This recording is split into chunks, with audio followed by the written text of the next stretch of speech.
Why preventative maintenance is super important. We oftentimes loop ourselves in our past experiences, right? And we bring them into, like, if you were a child and you bring in what you experienced as a child, you now, as an adult, will experience the dynamic of that emotion or feeling as an adult if you keep repeating the storyline.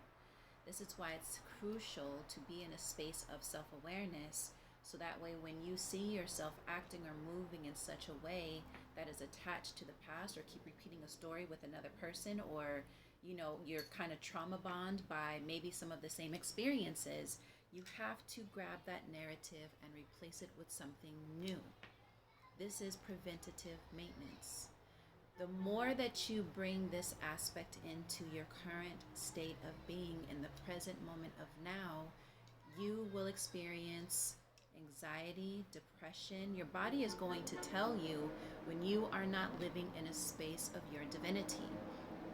And so you have to realize that the things that you've experienced and the people in your life that were labeled as mother, father, brother, sister, friends, family, foe, enemies, whatever it is, aunts, uncles, they were all there if you really look back at your storyline to, one, either allow you to see yourself, two, definitely, of course, it goes into the same thing of being your mirror, three, lessons, four, just being able to recognize their own spirit and the things that they brought into your life.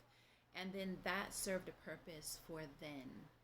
Now you get to create a new storyline and a new narrative for your life. And it's important that you do preventative maintenance. The more that you keep speaking on that, the more that you live in that frequency, which will end up being a denser type of energy, and you are going to experience things that are going to make you very uncomfortable. But that is a choice. Just like when you have a wound on your hand, you don't sit there and keep festering it and festering on it and festering on it, because you know that your body is naturally going to heal itself. So you find the remedy, you put it on there, and you just let it naturally heal. The same thing happens with your mental and with the inner aspects of our bodies, but we don't really see that to be our truth because it's not something that we can feel and touch. But honestly, because of all the preventative maintenance that you're doing internally with your physical body, a lot of things don't have to fester up because you've been taking care of yourself. And so the things that could have been a dis-ease eliminate itself because of your preventative maintenance. And that needs to happen with the storyline that you keep, repeating for yourself as well. So I wanted to share that because, sometimes we experience things by choice.